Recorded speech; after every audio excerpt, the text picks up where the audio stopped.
Welcome to the show. This is Philip H. Anselmo. Hey everybody, this is Ricky Rackman from Headbangers Ball. Hey guys, this is Aaron from Betraying the Martyrs. Hey, what's up? This is Mike D from Killswitch Engage. Hey, this is Scooter Word from Cold. And you are listening to... And you are listening to... And you are listening to... And you're listening to... You are listening to... Talk to Me. Talk to Me. Talk to Me. Talk to Me. Talk to Me with Joshua.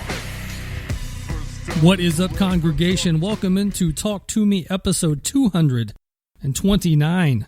The guest this week is Kobra Paige. New album Evolution out now on Napalm Records. Also coming this week are the new Talk to Me t-shirts with the skull, with the headphones, eating the pizza. You can't go wrong. Make sure to reach out at Talk to Me Talk on Twitter, talktometalk@gmail.com, Facebook.com/TalkToMeTalk to learn how to order a shirt. Those will be coming straight from me, not from like Teespring or Redbubble. Those will be coming from Toomey Spring, Toomey Bubble, straight to your house. So help me out, $25 free shipping, and check them out on the Instagram and Facebook pages. Also, make sure you guys are joining the Talk to Me congregation over on Facebook. Just ask to join, and you will be allowed into the group and have a lot of fun, a lot of discussion, a lot of debate each day at the Talk to Me congregation on Facebook. And speaking of shirts, those shirts are going to be made by Merch Live at merchlive.com. You guys know I've been featured in the magazine a couple of times, featured on the website a couple of times, and now they're doing the shirts for the Talk to Me podcast. So make sure you're helping out our good friends over at merchlive.com, Alex and the boys over there at merchlive.com. Shop till you drop over there, get you some Pantera, some Metallica, some Megadeth, all kinds of great stuff over there, Five Finger Death Punch. And make sure to use TOOMEY10 at checkout for 10% off your entire order. Yes, that is TOOMEY10. TOOMEY10 at checkout for 10% off your entire order. Merchlive.com. TOOMEY10 at checkout for 10% off your entire order. My name is Scott Bowling. I have a show called Good Company. Good Company is a show where we film artists in the rock genre, and we talk about their first record all the way to where they are now. We've interviewed bands like Korn and Seven Dust and Rich Ward. You can find me on YouTube, Instagram, Facebook under Good Company or Good Company with Bowling. So please, if you get a chance, check it out. Good Company!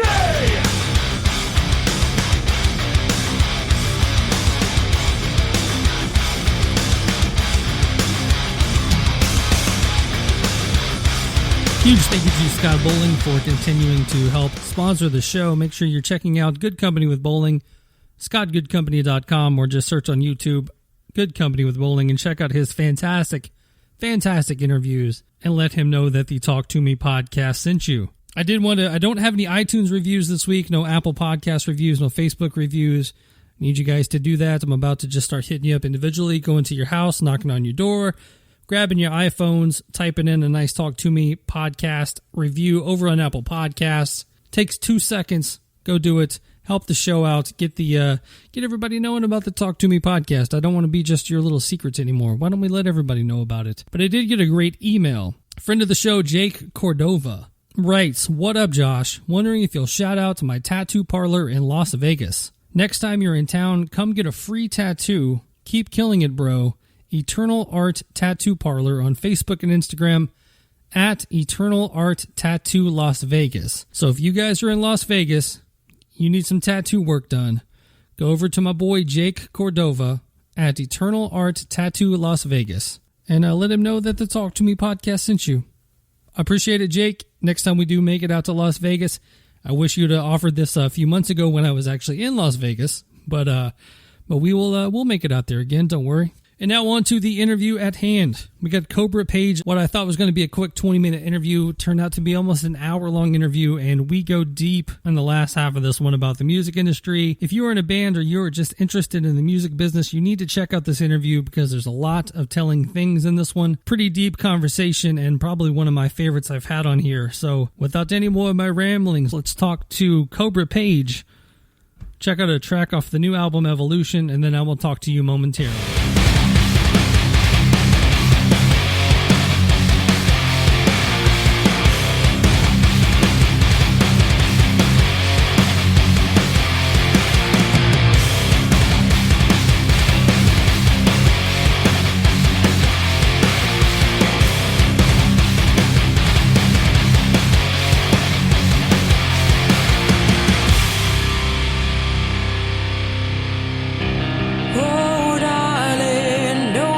so scared of what I find within. I want to taste your essence.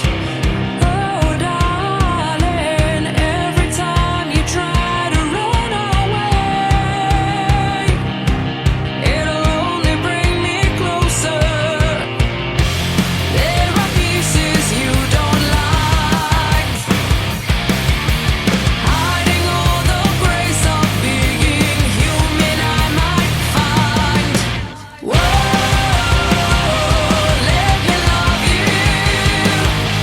Let me love you. You're beautiful and I just want you to know. Let me love you. Let me love you.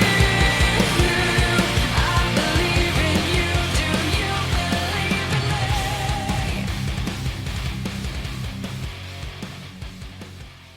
All right, guys, we have Kobra Paige from Kobra and the Lotus on the line. New album, Evolution, is out now. And Kobra, great to have you on the show. Thanks for having me. The one thing I wanted to dive into, I guess, right away is, this album is only one album. What happened to doing double albums?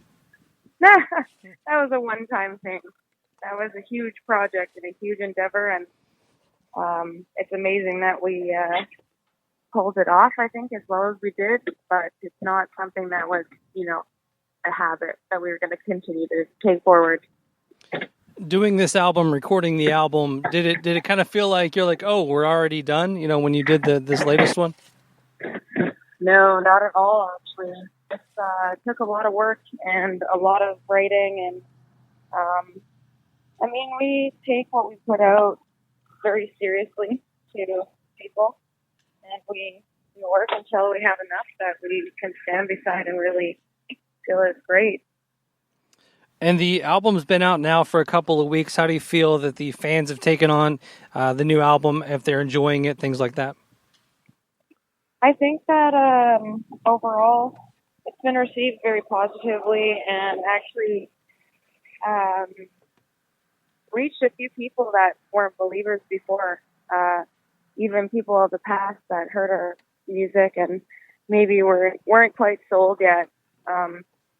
We've seen some really interesting turnarounds for people from this record.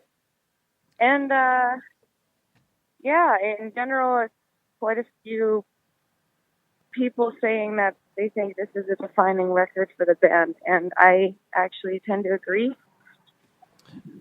Now, one song on the album, and it looks like you released it as a single now, which was that caught my eye, was Thundersmith.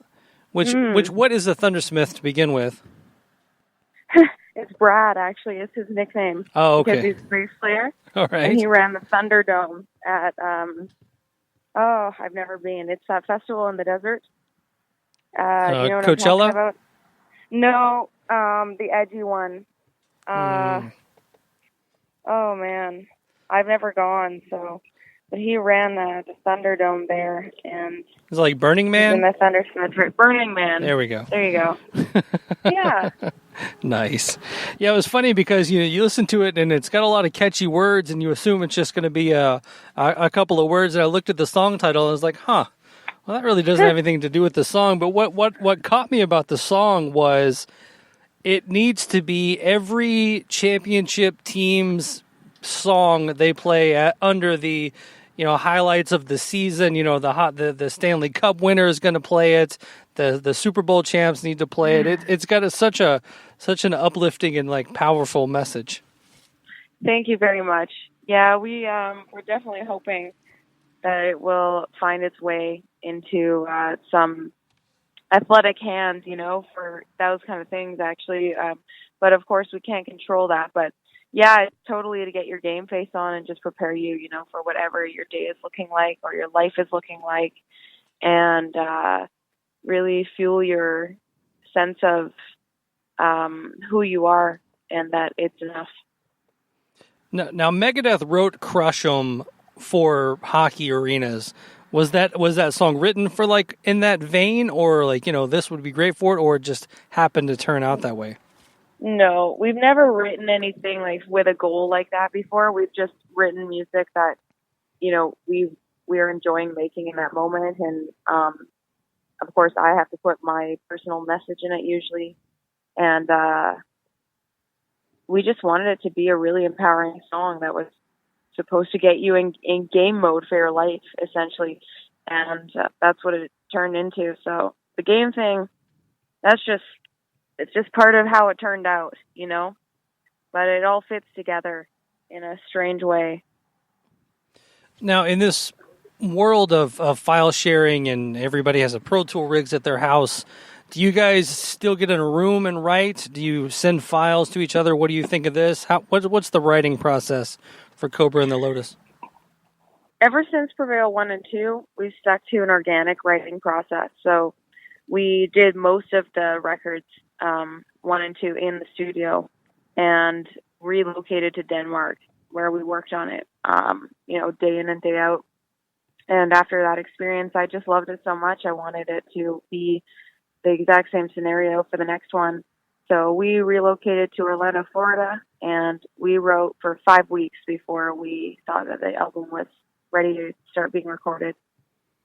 Yeah, there's something about being in the room and playing with someone and, playing them a riff, and then they go, oh, I like that, and then they add their little piece to it rather than, you're trying to write a riff at home and program some drums and put your janky bass line on it and, hope that they see your vision rather than, being in a room together and getting just those smiles on people's faces and things like that.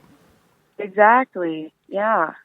You can catch anything, any spark that maybe you would have forgotten or never sent, you catch a lot of magic that you miss in other situations. At least that's what we find. I always liked when the guitar player would pick up a guitar and he's just kind of trying to dial in his tone or something, and he plays something. And you're like, "What was that?" And he's like, "I don't know. I'm just trying to get a tone." You're like, "No, play that again." And those kind of songs, when those kind of songs coming together, those happy accidents, Yeah, exactly. Yeah, it's a very much a lost art. I went down a rabbit hole of listening to interviews of you today, and one thing that stuck out to me that you said was about, a few years ago, you guys had like the hype train behind you and you were getting, Kiss tours and things like that, but you didn't have the label side of it to actually put out the stuff, and you didn't have the label matching the hype train, so you kind of got lost in the shuffle, and then you kind of popped back up. Do you feel like that was, something still true today?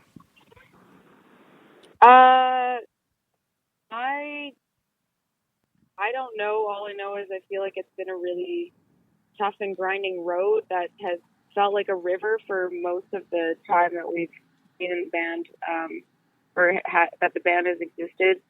And I do think that we're a good band that's slipping through the cracks, and we're working very hard. So I'm not really sure what to say other than that.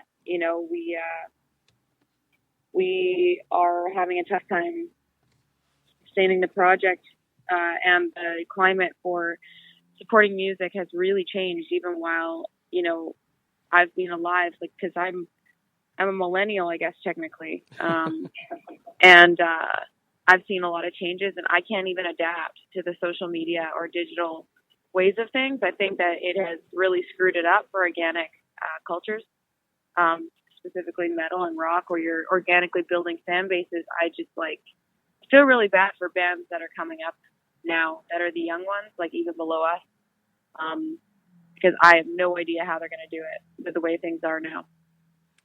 Yeah, because before you had a gold record, a platinum record, you had a physical thing to say, hey, this is what we have going on now.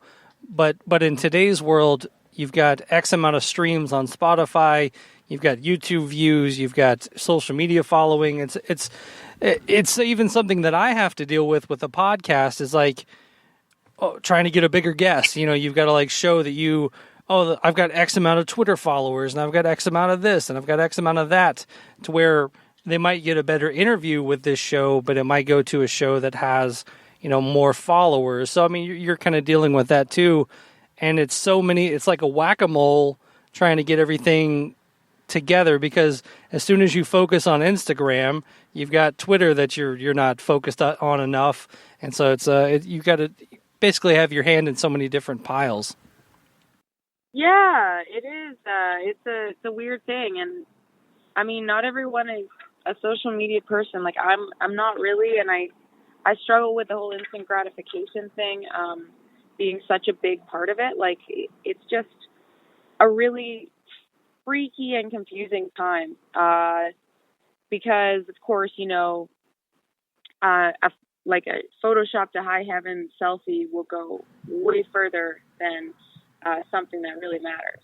And it's just it's freaking me out. I don't even know how to reach our fans, in the cities that we're going to anymore. We have our best shot and only shot is to advertise the way you used to on street team, when you had street team companies, but now it's ads, but those, like, I don't even see how those work. Like I'm testing things out, and it's just, I don't know. I think it's a scary, confusing time for music if it's not a popular, like hyper popular genre that is like pop or EDM pop or something right now. Yeah, and at the end of the day, I do think that a good song will break through any social media matrix.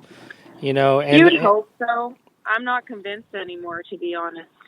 Well, I mean, I use the example, and I've used it a couple of times, and maybe I'll retire it after this. But just like the crazy insanity of that Old Town Road, how it just like kid bought the beat for like $30, put it out on SoundCloud, and then next thing you know, you got Billy Ray Cyrus and all this other nonsense going on. If he can follow that up, that's another story. But like that song just got stuck in so many people's heads that it catapulted him to, well, he was already retired, but so it doesn't matter. But it catapulted him to a crazy success. And I think that there's occasionally those songs like an I Prevail's Bow Down kind of comes out, and you're like, whoa, that's something cool. And, there's some stuff on your new album doing the same stuff. So hopefully a good song will get shared. And obviously the best way that I've seen, if a band comes to me and says, hey, check out my new song, you're like, all right, whatever. But if your friend that you trust comes to you and says, check out a new song, you'll check it out. And trying to get that person to show their friend the new album is the hardest thing to do. Right. Yeah, for sure.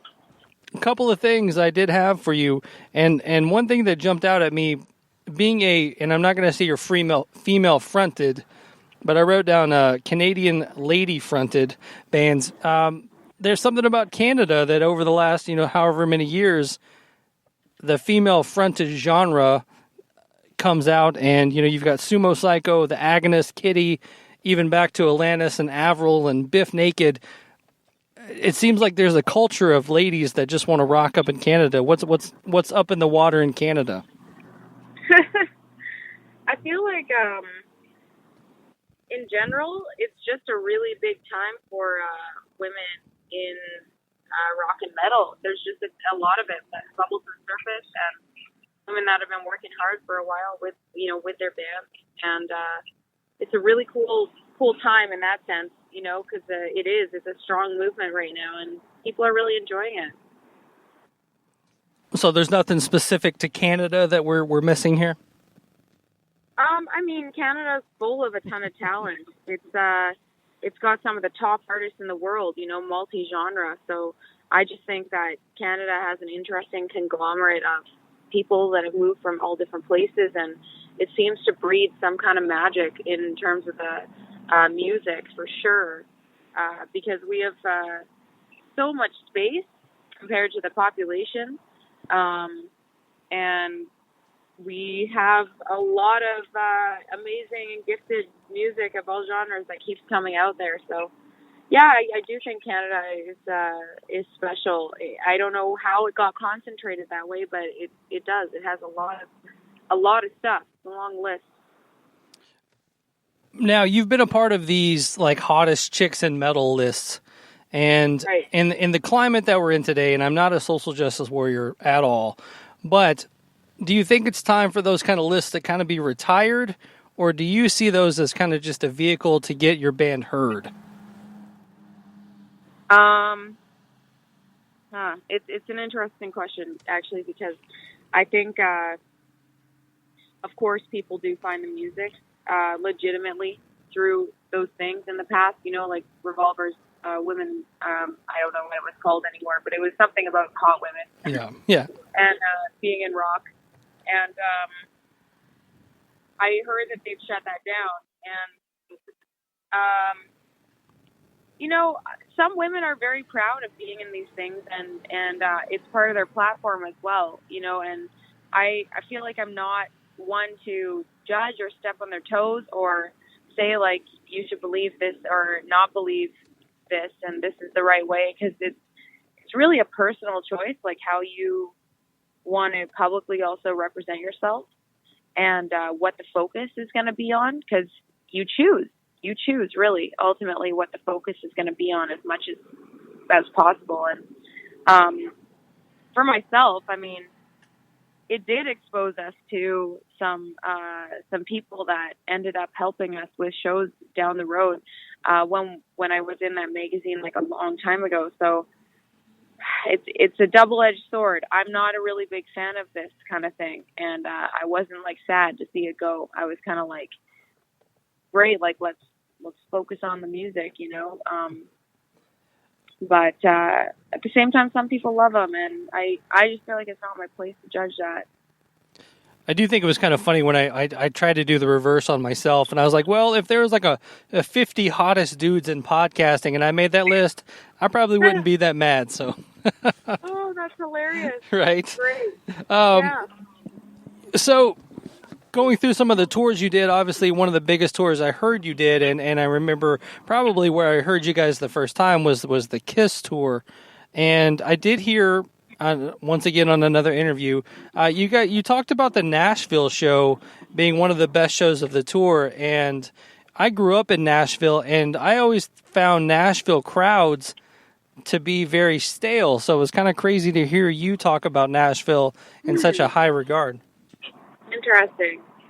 Yeah, I don't know. Well, they always said that Nashville crowds, like everyone in the crowd, no matter what, like was a better guitar player than you, or a better singer, or a better drummer. Like, you know what I'm saying? There's so much talent there that a lot of times there's a lot of crossed arms and people kind of checking out what you're doing. So for Nashville to be an off the chain crowd, I was very surprised. Yeah. It was really incredible. It was just people that were packed in and super excited, regardless of if they didn't know who we were, you know, and that just stood out. But it wasn't a normal show, so, you know, there's that. I was going to say something about, L.A., though, however. The L.A. show in the arena on that tour was definitely like an industry show, and that was one of the weirdest experiences I've ever had, like in a big venue. Yeah, everybody's there, can help you get to the next level somehow, and so everybody's. Or they want to be in the next level, so they're there to be seen. You know, I feel like I saw everybody that lives in LA come out of the cracks. You know. Oh yeah. And everybody was somebody, and it was just a really, really weird thing. And everyone was on their phone, even while Kiss and Def Leppard played. It was just like a strange experience. Now, with a tour like that, and I know you guys have done way more tours, but I mean, in a tour like a Kiss tour, you know, do you go talk to Gene and get any tips from him, or is it just completely separate dressing rooms, separate everything, nobody talks? Like, what's a tour with Kiss like? They were actually both fans. Def Leppard and Kiss were always like bustling around and telling us stories, telling us things, letting the guys hold their guitars, like the bass.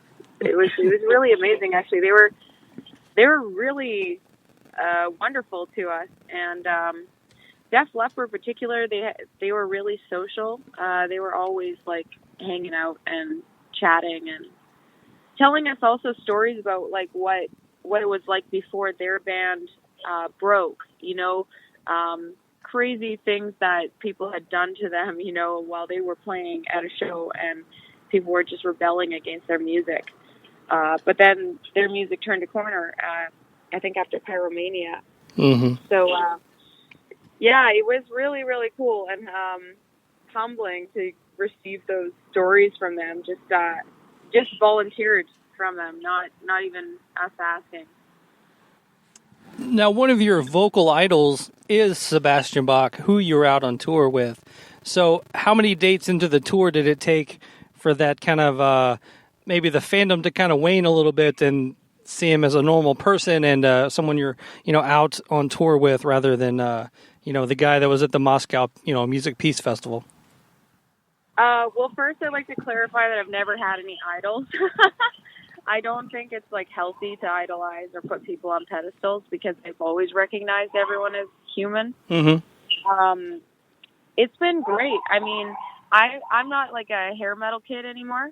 So like I already knew that I had changed and diversified like over the last 15 years since I found Skid Row. But it was always like going to be a piece of my heart because it was what helped me to feel some amazing feelings about rock and roll, and his presence on stage in those videos for Wembley 1991 really moved me when I was in high school. I thought it was just so cool, and I felt just like such a powerful presence, For me, it was like the same way I feel like if I watch Michael Jackson videos now or Queen videos, it's just like you see something really special, and they're just gripping the stage. And now that I'm on tour with him, I mean, to me, it's like it's an honor and it's humbling. And I just feel like if my 15-year-old self or 14-year-old saw what we were going to do, later, and that it was going to be a normal thing, I wouldn't have been able to believe it. But in a sense, it makes me realize that I manifested what I wanted a little bit more than I am realizing. But he's been great, and the band is a really good band. And he is Sebastian Bach 100%, 24/7, and I've really enjoyed being on tour with him and his band. He also he can sing, like he can really wail still, and he takes care of his voice, and he gives the audience, no matter what, like 100% of his energy every night, and I really respect that kind of thing. Yeah, he's amazing live. I saw him probably about 6 months to a year ago and still killing it. And I know from the videos I've seen, I think he's even better on this latest tour. So yeah, it's definitely something to go and check out. How much longer are you guys on tour together? I don't have the dates in front of me.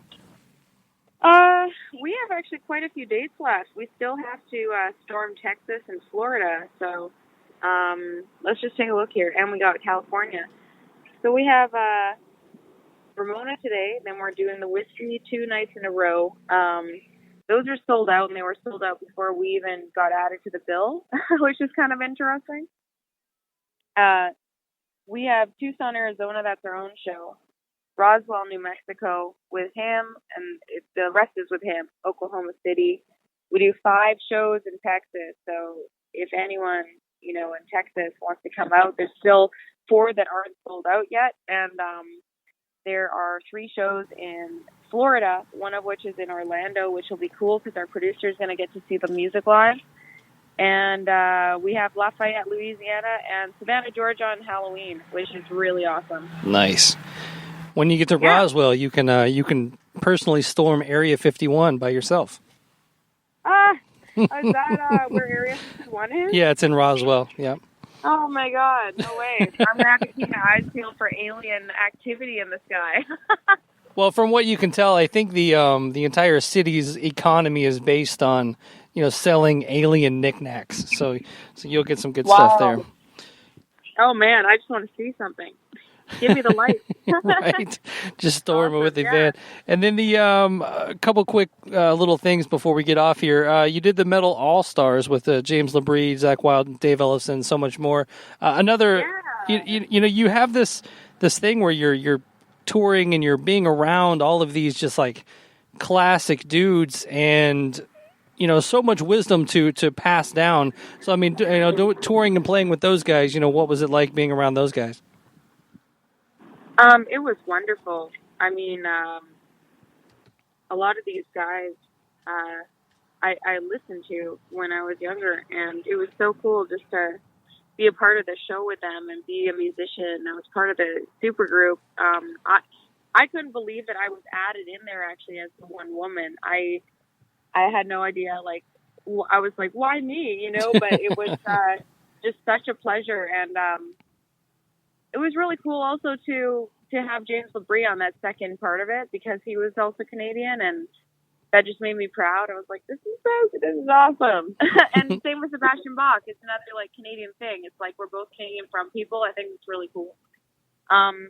Yeah, I mean, I loved it, and I loved touring with Zach. It made for a lot of fun stories and epic experiences, and I really, really also learned at that point that there were still musicians that were, even though they were regarded in a really big way around the world, if circumstances were hitting the fan, you know, like shit was hitting the fan or something with a show or a venue or something, no matter what, these guys, like, they got out there and played the show because the tour did not go off without a hitch. There were definitely some bumps here and there, but everyone always went on stage and gave their best show no matter what was happening. And I thought that was amazing because some people wouldn't, you know, some people would be like, nope, like I'm not showing up. And some people didn't show up for that tour.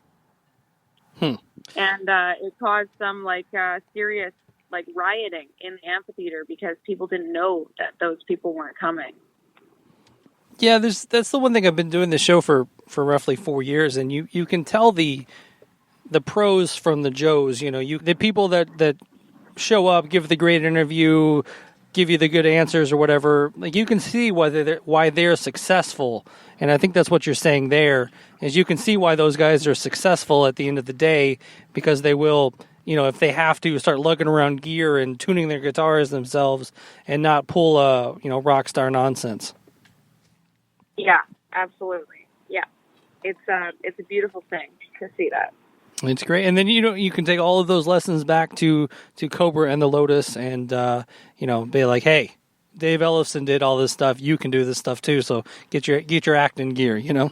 Well, I would say we are the kings and queens of that because if anyone knew the trials and tribulations we've gone through and what we've shown up to, you know, on stage and what happened before, they'd have no idea, you know. And I that's one thing that I actually pride this band on because I don't know what it's like for other bands, but this band has gone through a lot of shit and shown up on stage like nothing happened, and I'm really proud of ourselves for that. We've also had situations where we weren't paid, and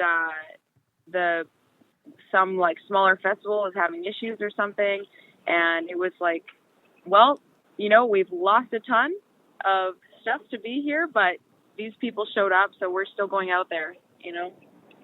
Yeah, and that's a tough thing to do, especially when you're in this business of you got to make a couple of bucks, but you still got to make your fans happy, and you know it doesn't make the promoters look bad if you cancel. It makes you look bad if you cancel. So. Well, exactly, and I just gotta like put it out there. We're not making bucks. Like we're just paying for the bus that we're sleeping in right now. By this point, like we're still, you know, we're still a band that's on the other side of the surface. So. Mm-hmm.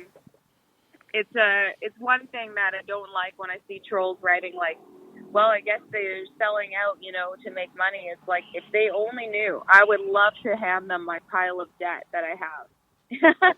Yeah. You know, because I'm not rolling in anything to be here. I'm doing it because I love it still 100%. And for the people, you know, the way it connects them. There is nothing to share around here.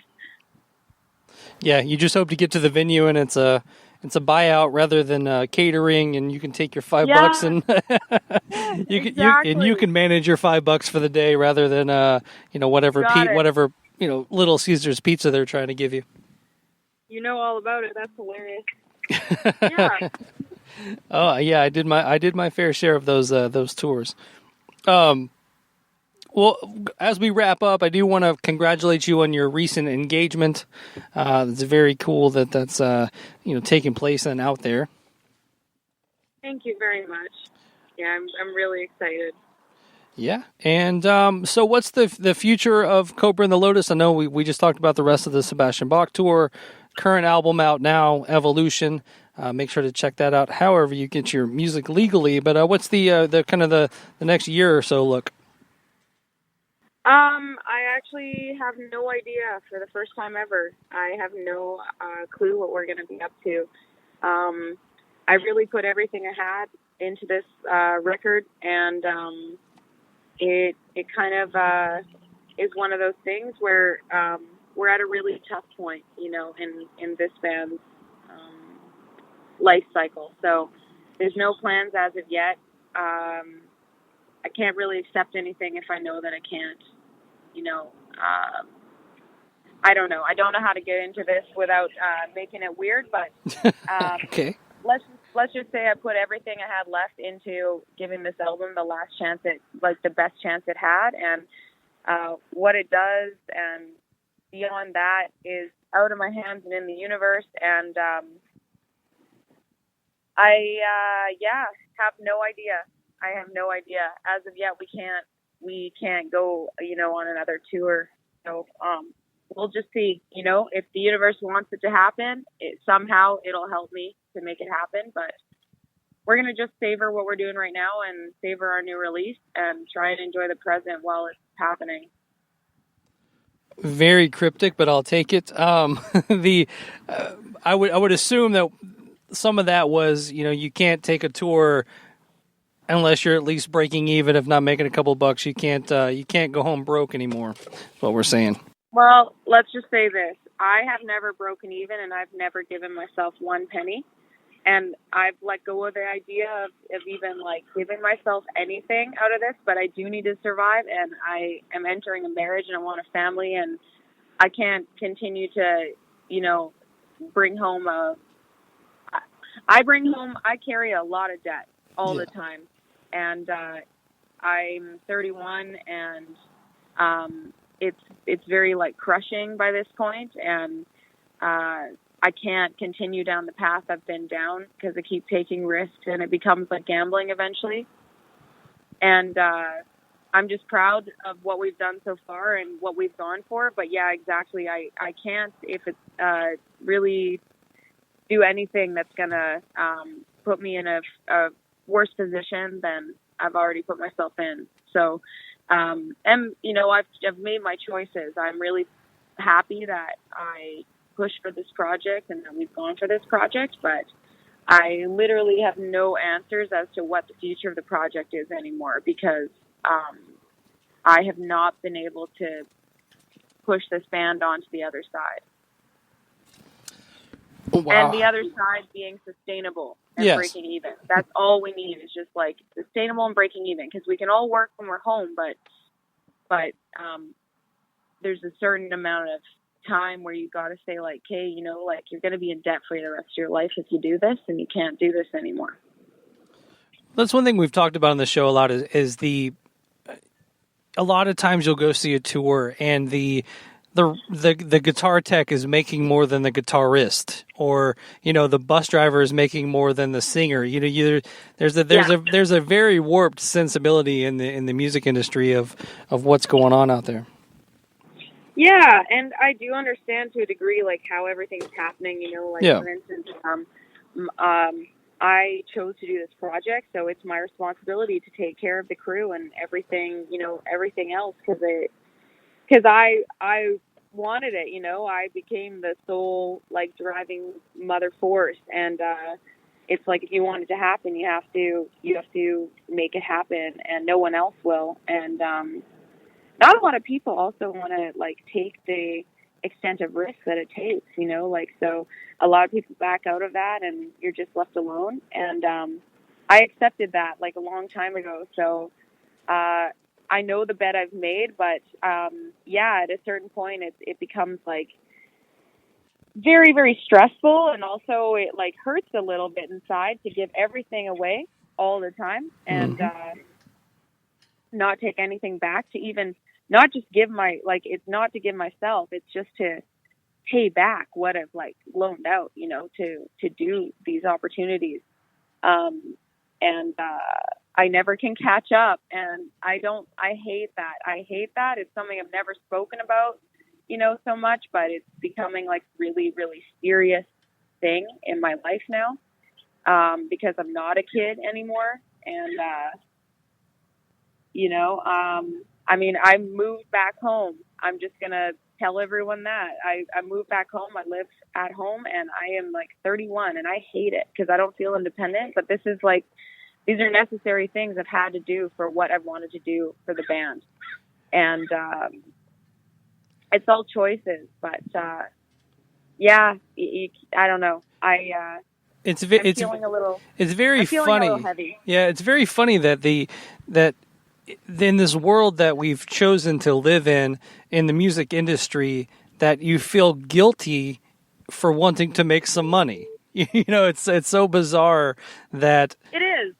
You know, like I don't feel very good about the fact that I've never made one penny, and I've dedicated 11 years of my life to this already. You know, because I haven't.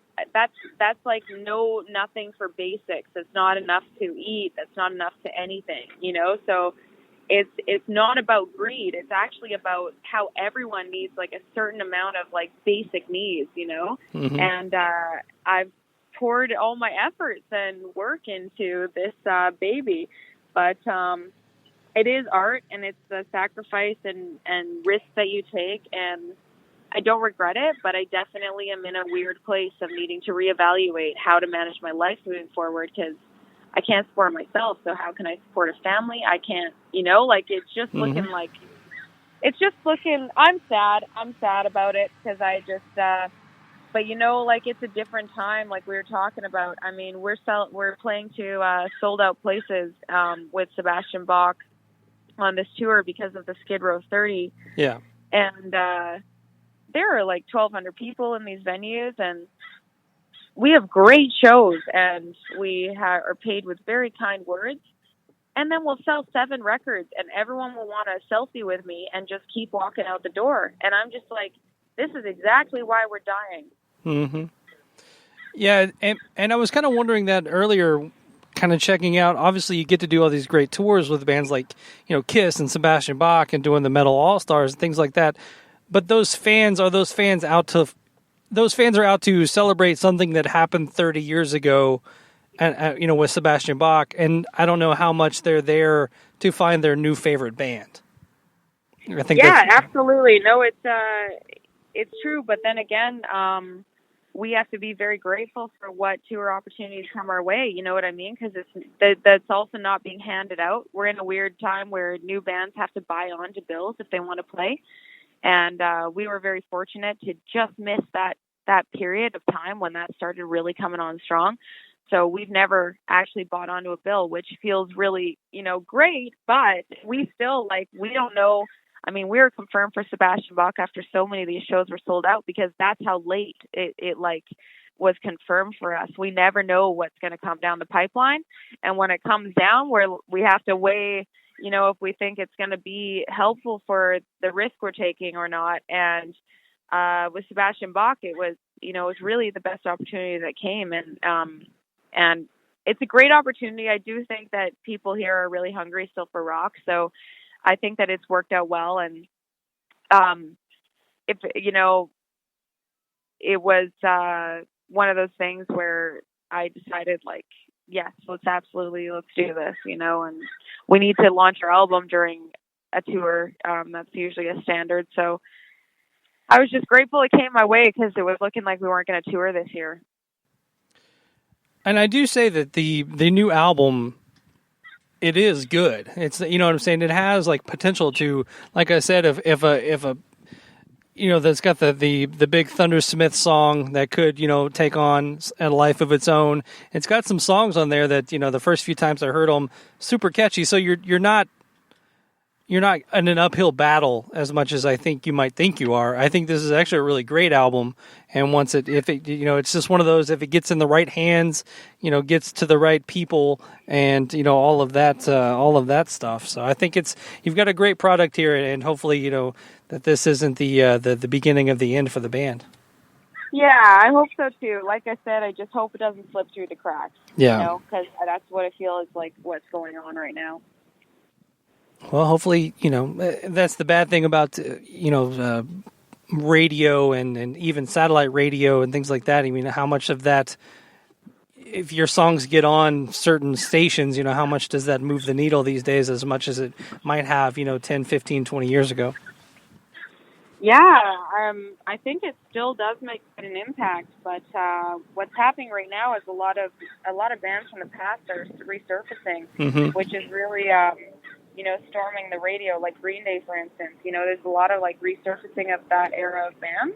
Yeah. And it's wicked, but there's a lot of, you know, there's just so many different variables happening that, but I don't know. I'm one of those spiritual people that does believe that things happen for a reason. And sometimes, like, you just got to try and look at what's happening to try and figure out what isn't quite right, you know, and, I guess that's the place I'm in right now. I'm just like, why are we rowing up a river so hard, you know? Yeah, and I you know, like, obviously talking through this, you know, this conversation, obviously you can tell I've been in some bands and did some touring, and I just turned 40, and I'm like, even the thought of starting a new band is yeah. makes me want to throw up in my mouth. You know, and you see, totally. And you see bands like I was talking about this the other day with some friends about how hard it is to break a new band at this point. And I use the band Bad Wolves as my example because they had the Cranberries cover, went absolutely nuts. They have a couple of other singles on that first album that were good songs and went to the top of the active rock charts and all this other stuff, but they still. And they get every Five Finger Death Punch tour and every big tour going through, and they're still struggling. And you know, 1985, or you know, we'll take Skid Row for example. I mean, they're kind of that same thing where, you know, they had the Bon Jovi co-sign, and Bon Jovi took them on every tour, and then they finally broke. You know, and I don't know how much or how hard you have to try to get a band to break these days. And Bad Wolves is my perfect example because they've had every opportunity to break, and they're still playing, you know, the same size venues that, you know, Sebastian's currently playing right now. Right. Which in today's day and age, playing those size of venues is like a big accomplishment, you know?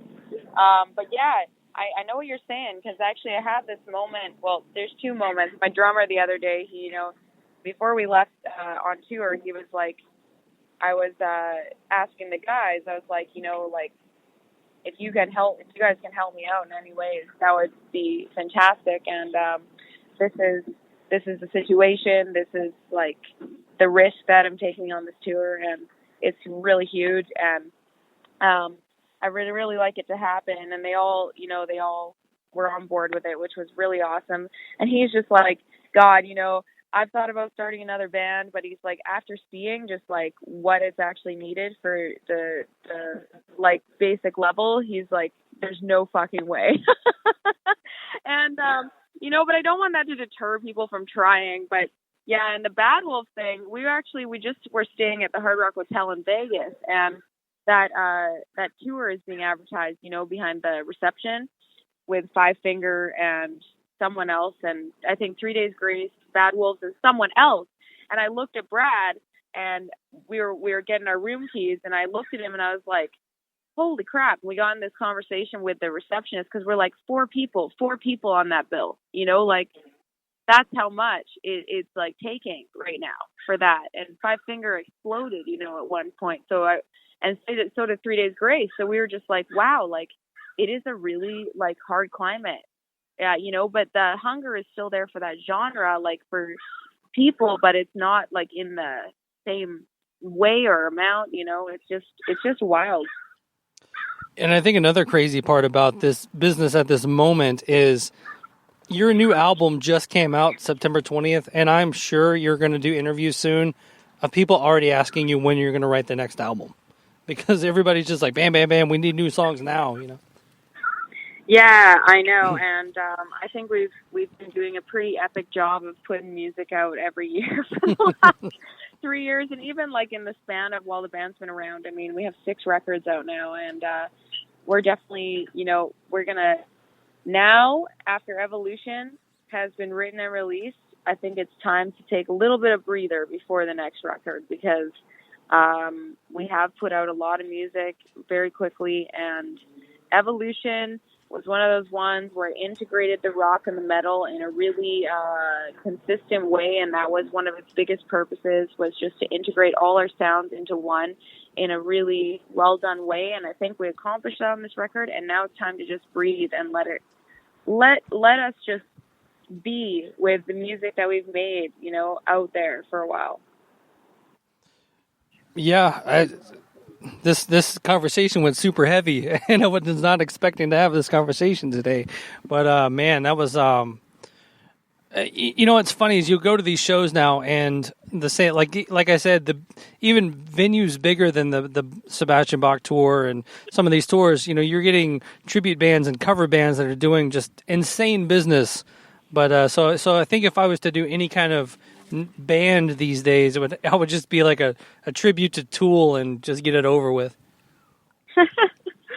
Well, you know, as long as you're happy, that's like my motto. I just have to be passionate and feel like I really have a purpose and care about something, and I'll always find like some source to continue and stuff, and that's what it's been. You know, this has been a labor of love, and I found great purpose in what we've done. So, yeah, I don't know. I don't think I could do a cover band because, like I said, I just it looked like fun though. I was talking to an Uber driver yesterday about it actually, because he said, "Do you play your own music or do you guys play covers?" And I said, "No, I never wanted to do music to do that. I always wanted to create stuff with people." And that's another thing, you know, like some people do cover bands, you know, like you said, like if you want to like make some cash, that is one way to make cash in the music industry with covers. There's also if you just want to have fun or whatever, you know, and you don't want to do music too seriously, but you still want to be involved. I think it's great, you know, but I'm okay with what I signed up for, and I really wanted to make things with people that didn't exist before and connected to other people, and we've done that. So in that sense, we've been successful, and I'm really fulfilled with that. Yeah, absolutely. And like I said earlier, the new album is great, and hopefully it will catch on soon. And Kobra, thank you so much for your time today. This has been probably one of my favorite conversations I've had on the show in the 4 years of the show. Oh, wow. Well, you're welcome. All I can do is just be as honest as possible. Yeah. Well, you know, have fun on the rest of the Sebastian Bach tour.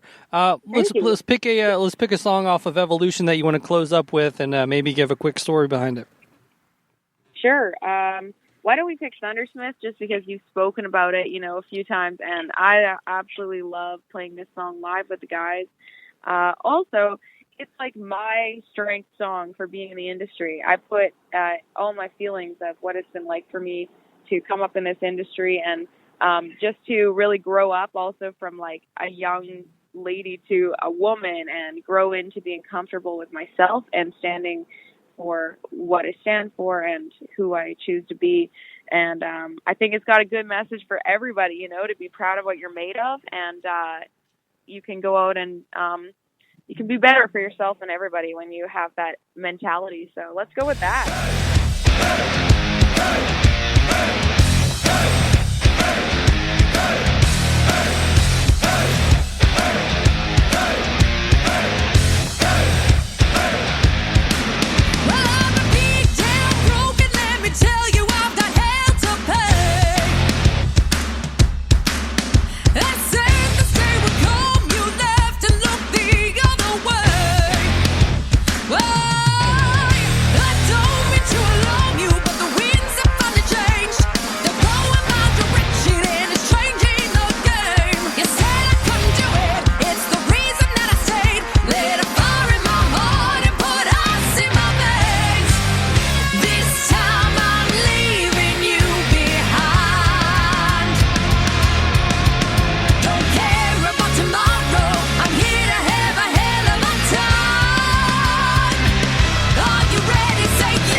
All right, guys, huge thank you to Kobra for taking the time and coming on the Talk To Me podcast. Make sure you're checking out Evolution, out now, Napalm Records. Go over to facebook.com/TalkToMeTalk or the Talk To Me congregation page on Facebook. Follow us on Instagram at Talk To Me Podcast. Get yourself a new Talk To Me t-shirt coming straight from my house to your house. Support the podcast in any way that you can.